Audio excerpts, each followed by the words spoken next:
Al-Quran adalah pedoman umat Islam di seluruh dunia. Sulit rasanya bisa memahami Al-Quran tanpa ada terjemahannya, meski terjemahan Al-Quran bukan mushaf Al-Quran. Sebab dalam terjemahan bisa jadi ada penafsiran orang yang berusaha memahaminya dengan bahasa daerah masing-masing, seperti terjemahan Al-Quran dengan bahasa Indonesia. Fenomena itu sebenarnya tidak menunjukkan kekeliruan apapun, karena nyatanya memang terjemahan Al-Quran dibuat dan dikaji oleh para ulama di Indonesia untuk membantu umat Islam memahami makna Al-Quran. Karena Al-Quran yang menggunakan bahasa Arab tidak semua orang bisa menguasainya. Namun, yang perlu diketahui dan menjadi pelajaran bagi umat Muslim adalah bahwa ada beberapa saat di mana para ulama di Indonesia mengkaji kembali terjemahan Al-Quran kemudian membuat beberapa perubahan atau revisi redaksi terjemahan Al-Quran. Sebelum pemerintah Indonesia merilis terjemahan Al-Quran resmi yang disusun oleh Departemen sekarang Kementerian Agama, sebenarnya ada banyak ulama yang sudah mengeluarkan terjemahan Al-Quran hasil mereka sendiri.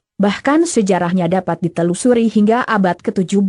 Syekh Abdul Rauf Asinkili lewat karyanya Turjuman Al-Mustafid, disebut para pakar sebagai jejak terjemah Al-Quran pertama, meski banyak yang tidak sepakat karena yang lain berpendapat beliau juga menafsirkan di sana. Di masa itu, banyak juga yang tidak setuju Al-Quran diterjemahkan. Sayyid Utsman bin Yahya, ulama yang menyandang sebutan mufti Betawi di awal abad ke-20 itu sempat mengharamkan terjemah Al-Quran. Profesor Mahmud Yunus, ulama asal Minangkabau ini juga pernah mengeluarkan terjemah Al-Quran berjudul Tafsir Al-Quran Karim dan sempat ada yang menyatakan tidak setuju. Seperti yang ia kisahkan dalam mukadimah tafsirnya, Dr. Mukhlis Muhammad Hanafi, Ketua Lajnah Pentasyrih Mushaf Al-Quran Kementerian Agama, memaparkan tentang sejarah revisi terjemahan Al-Quran di Indonesia yang disusun oleh tim yang dibentuk oleh Departemen Agama. Pertama kali dirilis secara resmi pada tahun 1965,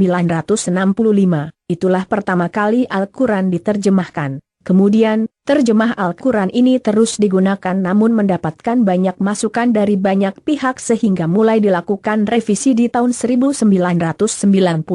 Revisi ini menghasilkan terjemah Al-Quran setebal 1294 halaman. Karena di dalamnya disertai dengan catatan kaki dan sejumlah penjelasan terkait ilmu-ilmu Al-Quran dan sejarah terjemah Al-Quran di dunia. Kemudian di tahun 2002, terjemahan Al-Quran direvisi, diantaranya dengan penghilangan catatan kaki sehingga terjemah menjadi lebih ramping dengan tebal 960 halaman. Sedangkan, terjemahan yang beredar saat ini adalah terjemahan penyempurnaan dari edisi tahun 2002. Di tahun 2019, tim pakar dari Lajnah Pentasyrih Mushaf Al-Quran LPMQ akan merilis revisi terjemahan Al-Quran setelah dikaji pakar ulama Al-Quran dan pakar bahasa Indonesia selama lebih dari setahun. Terjemahan Al-Quran ini dibahas sebelum diluncurkan pada acara uji sahih terjemahan Al-Quran pada 8-10 Juli 2019. Dr. Mukhlis M. Hanafi yang merupakan doktor di bidang tafsir Al-Quran dari Universitas Al-Azhar Mesir ini menegaskan bahwa penerjemahan adalah bagian dari bentuk penafsiran. Karena sifatnya tetap ingin mengantarkan orang memahami Al-Quran, khususnya bagi mereka yang tidak memahami bahasa Arab. Sesempurna apapun terjemahan Al-Quran tidak akan mampu mencakup seluruh makna dan pesan di dalam Al-Quran. Karena Al-Quran punya karakter satu kata atau redaksi saja, memiliki banyak kemungkinan makna. Wallahu a'lam bishawab.